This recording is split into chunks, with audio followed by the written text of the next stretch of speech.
نئی بات ہمارے سامنے آ رہی ہے، تو یہ گویا کہ وسعت ہے ان کی سیرت و کردار کی۔ تو ان میں سے ایک حصہ میں آپ کے گوش و گزار کرنا چاہوں گا، اس ضمن میں بہت سارے فضائل بھی آ جائیں گے اور ایک مقام، شان، عظمت، فضیلت اور رفعت کا ایک بلند درجہ بھی سمجھ آئے گا۔ وہ بات میں یہ عرض کرنا چاہتا ہوں کہ نبی علیہ السلام کے تمام صحابہ، اہل بیت، یہ سب کے سب جو ہے جنتی ہیں۔ یہ کیا ہے؟ جنتی ہے۔ اللہ نے اس کائنات کو جو بنایا اور 18,000 قسم کی کم و بیش مخلوقات کو پیدا کیا اور ان میں سے اشرف المخلوقات انسانوں کو بنایا، اور پھر یہ بتا دیا کہ الذی خلق الموت والحیات لیبلوکم ایکم احسن عملا، کہ یہ جو موت و حیات کی کشمکش ہے، اللہ فرماتے ہیں یہ میں نے اس لیے رکھی ہے تاکہ میں دیکھوں کہ کون اچھے عمل کرتا ہے اور کون اللہ اور اس کے رسول کی نافرمانیوں میں وقت گزارتا ہے۔ پھر اچھا وقت گزاریں گے تو اللہ پاک اجر بھی اچھا دیں گے، مقام بھی اچھا دیں گے، شان بھی اچھی دیں گے۔ اور پھر دوسرے لفظوں میں بتایا کہ یہ دنیا دارالامتحان ہے، ہم یہاں کوئی مستقل رہنے کے لیے نہیں آئے۔ آج عبد الرحمن بھائی چلے گئے، کل ہم میں سے باری باری سب نے جانا ہے۔ کل نفس ذائقۃ الموت کل من علیہا فان، سب نے موت کا ذائقہ چکھنا ہے۔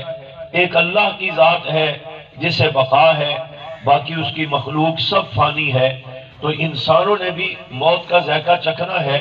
تو بتایا کہ یہ دارالامتحان ہے۔ اس امتحان میں جو ہمیں پرچہ دیا گیا ہے، اللہ اور اس کے رسول صلی اللہ علیہ وسلم کی اطاعت و تابعداری میں اس پرچے کو ہم نے فل کرنا ہے۔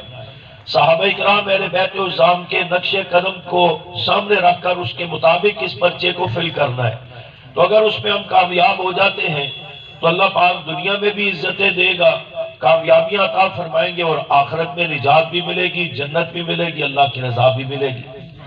حضرات صحابہ اکرام اہل بیت عظام اس دارالامتحان سے امتحان دیتے ہوئے اس انداز میں گزرے کہ ایمان لانے کے بعد صحبت نبوت، دیدار نبوت، محبت نبوت میں وہ اتنے مگن ہو گئے کہ انہوں نے اپنی خواہشات، اپنی سوچ و فکر، اپنے جذبات، اپنی برادری، اپنے رسوم و رواج، ان سب کو چھوڑ دیا، اور انہوں نے یہ مزاج بنا لیا کہ ہم آج کے بعد جو زندگی گزاریں گے، جس طرح اللہ ہمیں کہیں گے، جس طرح رسول اللہ صلی اللہ علیہ وسلم کہیں گے، ہم نے اس طرح زندگی گزارنی ہے، اپنی کوئی مرضی نہیں۔ چنانچہ پھر اس دارالامتحان میں اللہ اور اس کے رسول صلی اللہ علیہ وسلم کی محبت اور اطاعت و تابعداری میں زندگی گزاری۔ مشکلات بہت آئی، انگاروں پر لٹایا گیا، گھروں سے گھر کیا گیا، آروں سے چیرا گیا، اور سخت تکلیفیں آئیں۔ اذ زاغت الابصار وبلغت القلوب الحناجر وتظنون باللہ الظنون هنالک ابتلی المؤمنون وزلزلوا زلزالا شدیدا، آنکھیں پتھرانے لگی، مصائب اور مشکلات میں دل ابال کھانے لگے اور ہلا ہلا کر کے رکھ دیا۔ اتنی سخت تکلیفیں آئیں، لیکن فرمایا امتحن اللہ قلوبہم للتقوی، اللہ نے ان کا امتحان بھی ظاہری طور پر نہیں، ان کے دلوں کا امتحان لیا، اور امتحان بھی فتوے کی بنیاد پر نہیں، تقوی کی بنیاد پر لیا، کہ جہاں کسی قسم کی کوئی لچک، کوئی گنجائش، کوئی سلسلہ ہی نہیں تھا، اس کے باوجود وہ امتحان میں کامیاب ہوئے۔ تو اللہ تبارک و تعالی کہیں فرماتے ہیں اجر عظیم، کہیں فرمایا ذالک الکبیر، ذالک الفوز العظیم، یہ انہیں اجر عظیم، فوز کبیر، کامیابیاں عطا فرمانے کا اور رزق کریم، اجر عظیم، یہ اعزاز اللہ نے عطا فرمائے۔ اور دوسرے اعزاز یہ عطا فرمایا کہ رضی اللہ عنہم ورضوا عنہ، میں اپنے محبوب کے تمام صحابہ سے راضی، یہ تمام صحابہ مجھ رب سے راضی۔ اور تیسرا اعزاز اور انعام اور منزل یہ عطا فرمائی کہ میرے محبوب کے سارے صحابہ جنتی، یہ سارے صحابہ جنتی۔ اس لیے یہ جو کہا جاتا ہے نا ہر صحابی نبی جنتی جنتی، یہ صرف نعرہ نہیں ہے، یہ قرآن و حدیث کے دلائل سے عملی طور پر یہ صحابہ کا ایک مقام ہے، یہ ان کا ایک منصب ہے، ان کی یہ شان ہے کہ سارے صحابہ جنتی۔ قرآن پاک کہتے ہیں والسابقون الاولون من المہاجرین والانصار، وہ جو پہلے ایمان لے کر کے آئے نبی علیہ السلام کی ختم نبوت پر، اللہ کی وحدانیت پر، مہاجرین میں سے، پھر مدینہ میں آئے تو انصار میں سے، والذین اتبعوہم بإحسان، پھر جنہوں نے ان کی تابعداری کی، اللہ فرماتے رضی اللہ عنہم ورضوا عنہ، میں ان سب سے راضی ہو گیا، وَأَعَدَّ لَهُمْ جَنَّاتٍ تَجْرِي تَحْتَهَا الْأَنْهَارُ، ان کے لیے میں نے جنت طے کر دی، جنت کا وعدہ کر دیا، یہ سارے جنت میں جائیں گے۔ دوسری جگہ پر فرمایا لا يستوي منكم من انفق من قبل الفتح وقاتل اولئك اعظم درجة من الذين انفقوا من بعد وقاتلوا، کہ جو فتح مکہ سے پہلے ایمان لائے، فتح مکہ سے بعد میں ایمان لائے، جس وقت بھی ایمان لائے، قتال کیا، ہجرت کی، جہاد کیا، یا اس سے بعد بھی ایمان لے کر کے آئے، فرمایا وَكُلًّا وَعَدَ اللَّهُ الْحُسْنَى، ان سب کے ساتھ مجھ رب کی طرف سے جنت کا وعدہ ہے۔ اور جنت کا وعدہ بھی اس انداز میں کہ جہنم کا تصور ہی ان کے لیے نہیں ہے۔ ان الذین سبقت لهم منا الحسنى اولئک عنہا مبعدون لا يسمعون حسیسها۔ یہ آگ جلاتے ہیں نا تو ایک آگ کا سیک ہوتا ہے، اور ایک تیز آگ جل رہی ہو جس میں سیمنٹ بنتا ہے یا جس میں چولہا بنتا ہے، اگر آپ نے دیکھی ہو تندور میں یا کوئی گیس میں، تو اس کی آواز بھی ہوتی ہے، شان شان شولوں کی آواز ہوتی ہے۔ فرمایا لا يسمعون حسیسها، یہ صحابہ جو ہے نا جہنم کی آگ کی دھنک سے، یعنی کہ اس آگ کی سیک اور آواز سے بھی دور رکھے ہوئے ہیں، ان کا اس کا تصور ہی نہیں ہے، یہ ایسے جنتی ہیں۔ تو یوں اجمالاً تمام صحابہ اہل بیت کو اللہ نے فرمایا کہ یہ سب صحابہ جنتی ہیں۔ تو آپ بھی کہہ دیں ہر صحابی نبی جنتی، اللہ سے ہر صحابی نبی جنتی، ہر صحابی نبی جنتی جنتی۔ پھر بعض صحابہ کو بطور خاص بھی انفرادی طور پر بھی مختلف مواقع پر جنت کی بشارتیں دی گئی۔ ہم تو اللہ سے جنت طلب کر رہے ہیں، نمازیں پڑھتے، عبادت، ذکر، اذکار، یا اللہ ہمیں جنت دے دینا، آگے اللہ پاک اپنا کرم فرمائیں گے۔ ان صحابہ کو دنیا میں بتا دیا کہ تم سب جنتی، پھر بطور خاص بتا دیا یہ بھی جنتی، یہ بھی جنتی، یہ بھی جنتی، اور ایک بار نہیں کئی بار کہا۔ مثلا نبی علیہ السلام بیت المقدس کی طرف منہ کر کے نماز پڑھ رہے ہیں، اور آپ کا ایک عرصے سے جذبہ تھا کہ اللہ پاک کا حکم آئے اور ہم بیت اللہ کی طرف منہ کر کے نماز پڑھیں۔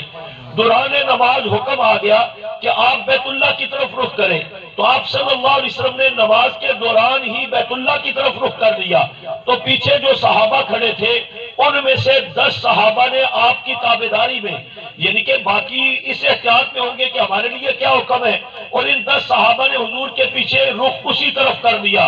تو آقا نے فرمایا یہ صحابہ جو 10 صحابہ ہیں ان کا نام لے کر ابو بکر فی الجنہ، عمر فی الجنہ، عثمان فی الجنہ، علی فی الجنہ، طلحہ فی الجنہ، زبیر فی الجنہ، سعد فی الجنہ، سعید فی الجنہ، عبد الرحمن بن عوف فی الجنہ، ابو عبیدہ بن جراح فی الجنہ، یہ عشرہ مبشرہ ان کو کہا گیا۔ ان 10 کے 10 کو جنت کی خوشخبری دی جاتی ہے کہ تم سب جنتی ہو۔ سبحان اللہ۔ تو اس موقع پر گویا کہ ان کو جنتی ہونے کی بشارت دے دی۔ اسی انداز میں نبی علیہ السلام کے ساتھ صحابہ کرام میدان بدر میں جاتے ہیں۔ یہ پہلا موقع ہے کفر سے ٹکرانے کا، لبردازماں ہونے کا۔ اچانک لے کر کے گئے، کوئی لمبی چوڑی اہتمام والی تیاری بھی نہیں، اس کے باوجود اللہ اور اس کے رسول کو حکم پا کے جب صحابہ تابعداری میں چلتے ہیں تو آقا پاک میں ان کو خوشخبری سنا کر فرماتے ہیں اعملوا ما شئتم قد وجبت لهم الجنہ۔ یہ بدر کے میدان میں جنہوں نے بھی شرکت کی ہے، آج کے بعد یہ جو چاہے کریں، یہ سارے جنتی ہیں۔ سبحان اللہ۔ یہ بدر کے سارے صحابہ جنتی ہیں۔ اسی انداز میں بیعت رضوان جو نبی اسلام کے ہاتھ پر بیعت کی گئی تھی صلح حدیبیہ کے موقع پر، اس کے لیے ان صحابہ کے لیے آقا فرماتے ہیں لَيَدْخُلَنَّ الْجَنَّةَ مَنْ بَايَعَ تَحْتَ الشَّجَرَةِ، کہ یہ جتنے صحابہ نے حضور کے ہاتھ پر بیعت کی ہے یہ بھی سارے صحابہ جنتی ہیں۔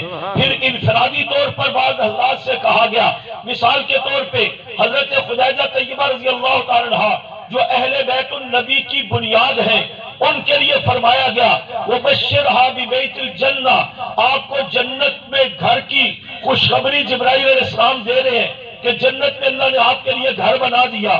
سید عائشہ صدیقہ رضی اللہ عنہا کے لیے آقا فرماتے ہیں انت زوجتی فی الدنیا والآخرہ، کہ تو دنیا میں بھی میری بیوی ہے، آخرت میں بھی میری بیوی ہے۔ چنانچہ اس کا مفہوم ہے کہ آپ جنت میں ہوں گی، اور دیگر روایات اور آیات کے مطابق ساری ازواج مطہرات چونکہ وہ دنیا میں آپ کے جانے کے بعد کسی اور سے نکاح تو نہیں کر سکتی، وہ دنیا میں بھی آپ کی بیویاں ہیں، وہ قیامت کے دن آپ کی بیویاں ہوں گی، تو پیغمبر بھی جنت میں ہوں گے، ازواج مطہرات بھی جنت میں ہوں گی۔ سبحان اللہ۔ اسی انداز میں فرمایا سیدۃ النساء اہل الجنہ فاطمہ الزہرا رضی اللہ تعالی عنہا، فرمایا میری بیٹی فاطمہ میں تجھے خوشخبری دیتا ہوں تو جنت کی عورتوں کی سردار ہے۔ فرمایا سیدہ شباب اہل الجنہ الحسن والحسین، حسن و حسین کے لیے فرمایا یہ دونوں میرے نواسے جنت کے نوجوانوں کے سردار ہوں گے۔ تو اس انداز میں انفرادی اور اجمالی طور پر قرآن پاک نے بھی، نبی علیہ السلام نے بھی ان سب صحابہ اہل بیت کو جنتی کہا۔ تو یہ سارے صحابہ ہر صحابی نبی بولو، ہر صحابی نبی۔ اب شان صدیق اکبر سمجھیں کہ جس طرح حضرت صدیق اکبر رضی اللہ تعالیٰ عنہ کو ہر معاملے میں اللہ نے فضیلت اور بلندی باقیوں سے زیادہ دی ہے، مقام صحابیت پر اور بھی فائز ہے، آپ بھی ہیں، لیکن جس طرح آپ علماء سے عنوان سنتے رہتے ہوں گے نا کہ فلاں معاملے میں بھی صدیق اکبر پہلا نمبر، فلاں معاملے میں بھی پہلا نمبر، اول نمبر، اول نمبر، اول نمبر، تو جنتی ہونے میں حضرت صدیق اکبر سمیت سارے صحابہ جنتی، لیکن حضرت صدیق اکبر کو جو جنتی ہونے کا منفرد اعزاز حاصل ہے وہ تقریباً باقی صحابہ کو حاصل نہیں ہے۔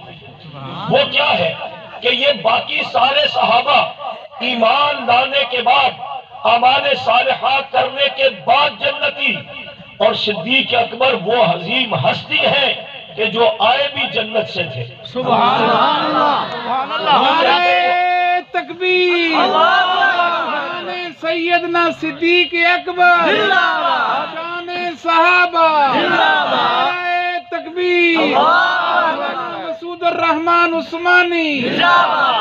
تو بس اس پر چند جملے عرض کروں گا کہ حضرت صدیق اکبر رضی اللہ عنہ کی اعزاز حاصل ہے کہ وہ آئے بھی جنت سے تھے اور ایمان لانے کے بعد چلتے پھرتے ہوئے بھی جنتی تھے۔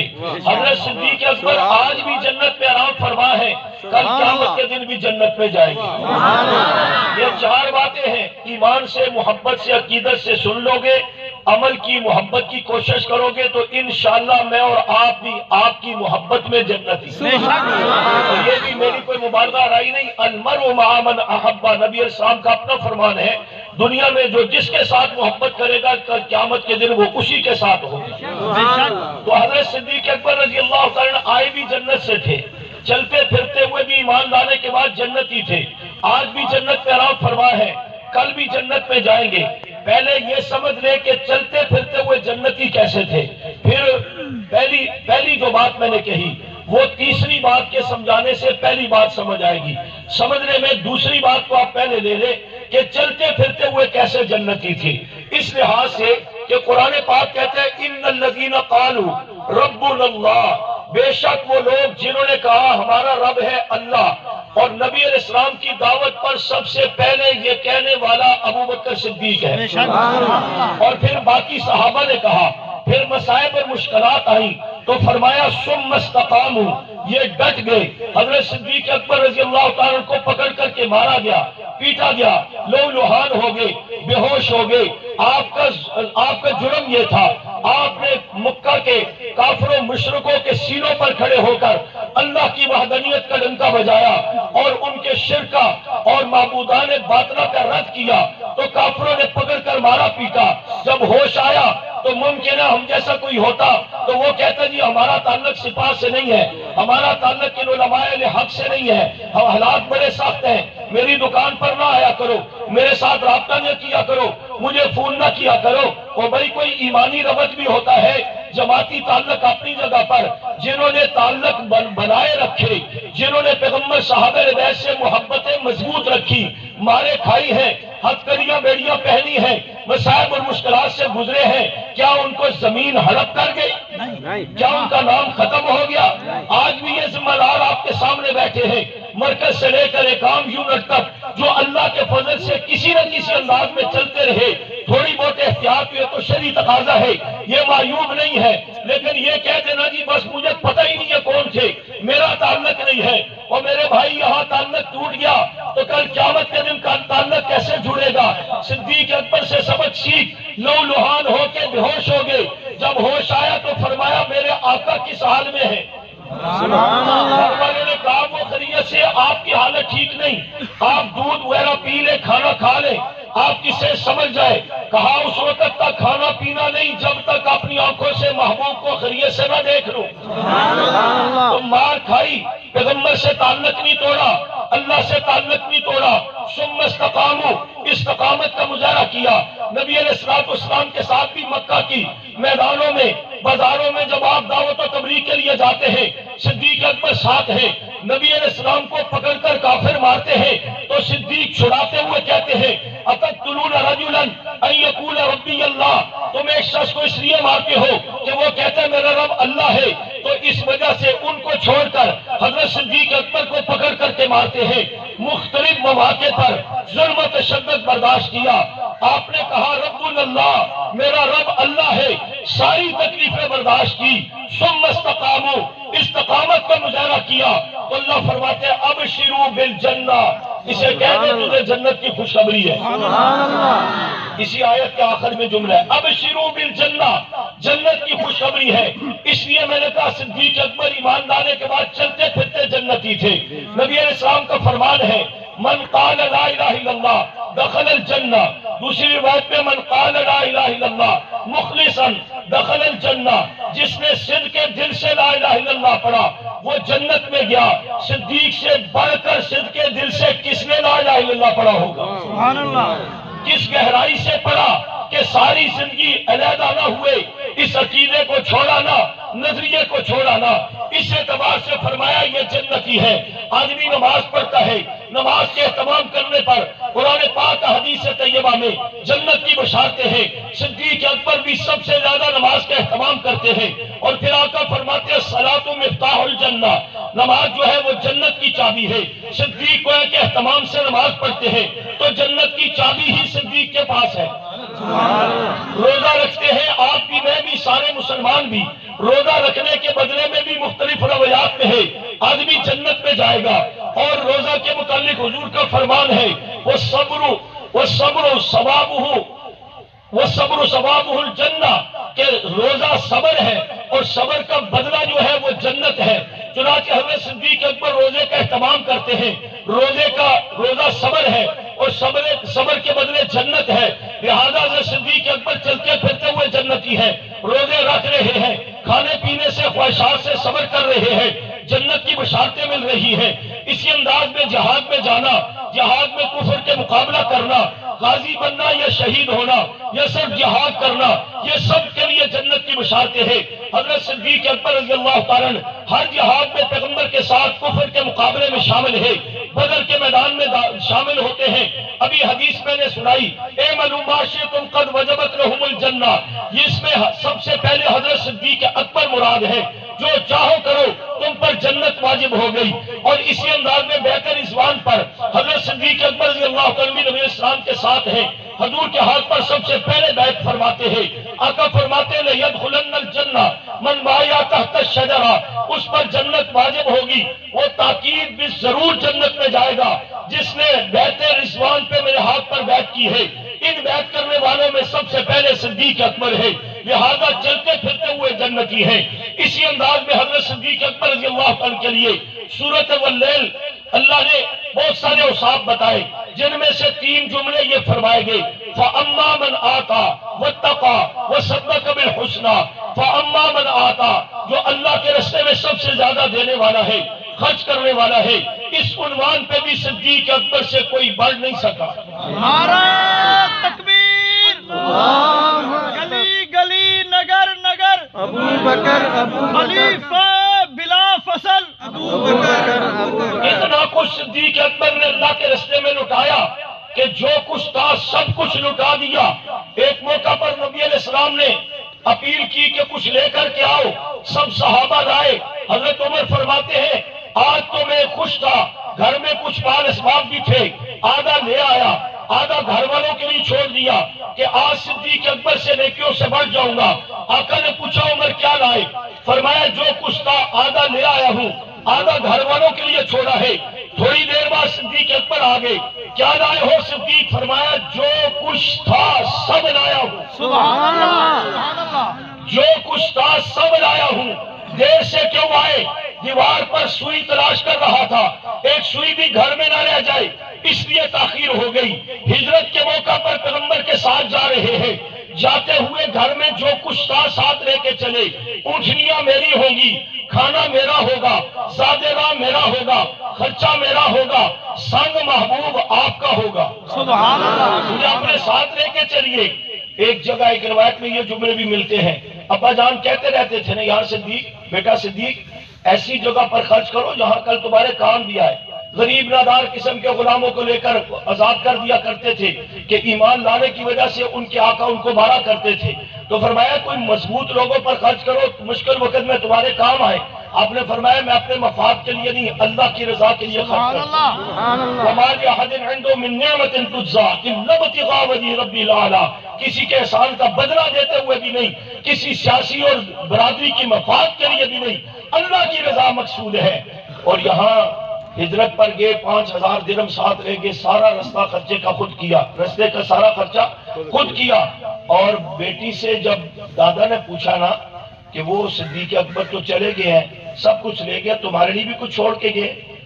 تو پتا تھا کہ ابا جان ڈانٹیں گے کہ گھر کا بالکل خیال نہیں کرتا، تو کہتے ہیں ایک تھیلی میں پتھر ڈال کر کے نا اس پر ہاتھ لگوا لیے، چونکہ آپ کے والد نبینا ہو گئے تھے، ہاتھ لگا کے بتایا بہت کچھ چھوڑے، آپ فکر نہ کریں سب کچھ ہے۔ حالانکہ جو جمع پونجی تھی صدیق اکبر ساتھ لے کے گئے تھے، اس لیے تو نبی علیہ السلام فرماتے وہاں جب مدینہ طیبہ پہنچے، قباء مسجد کی بنیاد رکھی، پھر مسجد نبی کی بنیاد کی بات آئی تو فرمایا زمین چاہیے، پتہ لگا یہ زمین ہے یتیم بچوں کی، تو انہوں نے بھی کام کہ وہ رسانے بھی کام وقف کرتے ہیں۔ حضور نے فرمایا نہیں، کہیں چیف جسٹس کے متھے لگ گئے تو وہ کہے گا یتیموں کی جگہ پر مسجد بنا دی، لہذا گرا دو۔ نہیں پتہ لگا؟ یہ تو آج کل جسٹس کہہ رہے ہیں اللہ کا گھر گرا دو، قبضے کی جگہ پر بنا ہوا ہے۔ یہ سارا پاکستان جو ہے جائز بنا ہوا ہے، اس کی یعنی کہ عمارتیں، کالونیاں، اس کے جتنے یہ سپریم کورٹ کی جو اپنی پارکنگ ہے نا، اسلام آباد سپریم کورٹ کی پارکنگ، وہ بھی قبضے کی جگہ پر بنی ہوئی ہے۔ اور یہ ملک ریاض نے جو کتنے بڑے بڑے بیریا ٹون بنائے غریبوں کے لوگوں پر جگہوں پر قبضے کر کے ان کو تھوڑے تھوڑے پیسے دے کر، یہ سب جائز ہے۔ کتنے امام بارے ملک میں ناجائز جگہ پر بنے ہوئے ہیں۔ یہ چوک گمارا میں چوک کے اندر امام بگاڑا تھا، روڈ بنانا پڑا، فلائی اوور بنانا پڑا، زور لگایا، انہوں نے کہا نہیں یہ ہٹ ہی نہیں سکتا۔ ایک اللہ کے گھر تمہیں کمزور نظر آتے، جہاں چاہتے ہو بلڈوز کر کے ہٹا دیتے۔ اللہ تمہیں ہدایت دے، نہیں تو اللہ تمہیں برباد کرے جو ایسی ارادے کرتے ہیں۔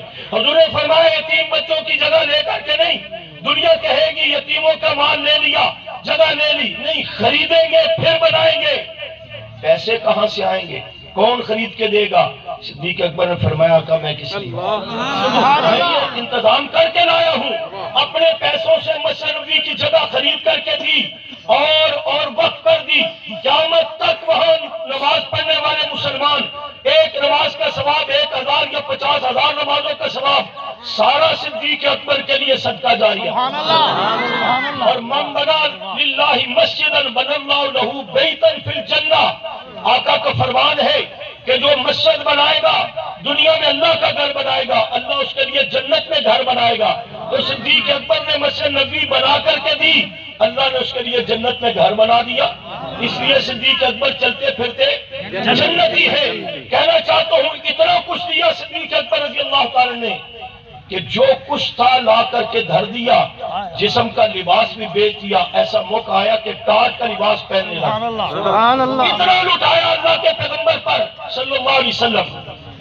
1400 سال کے بعد یہ بدبخت ڈنڈورا پیٹتے ہوئے، نئی نسل کا ذہن خراب کرتے ہوئے کہتا ہے جی بی بی فاطمہ گئی دربار خلافت میں اپنا باغ فدق کا وراثتی حق مانگنے کے لیے، صدیق اکبر نے معاذ اللہ انکار کر دیا اور غاصبانہ قابض رہے۔ ایمانداری سے بتاؤ، ان کی تو فطرت ہی گندی ہے نا، فطرتی گندی ہو، اس کو جو دلائل دو اس کو سمجھ نہیں آتا کہ جس صدیق اکبر رضی اللہ عنہ نے سب کچھ پیغمبر پر لٹا دیا، وجود کا لباس بھی بیچ کر کے پیسے آپ صلی اللہ علیہ وسلم کو لا کر کے دیے، وہ پیغمبر کی بیٹی کے باغ پر غاصبانہ قبضہ کرے؟ نہیں، وہ پیغمبر کی بیٹی کا حق دبائے گا؟ اور جی بخاری شریف میں لکھا ہے نا، بخاری شریف میں لکھا ہے، ذرا لا کر کے علماء کے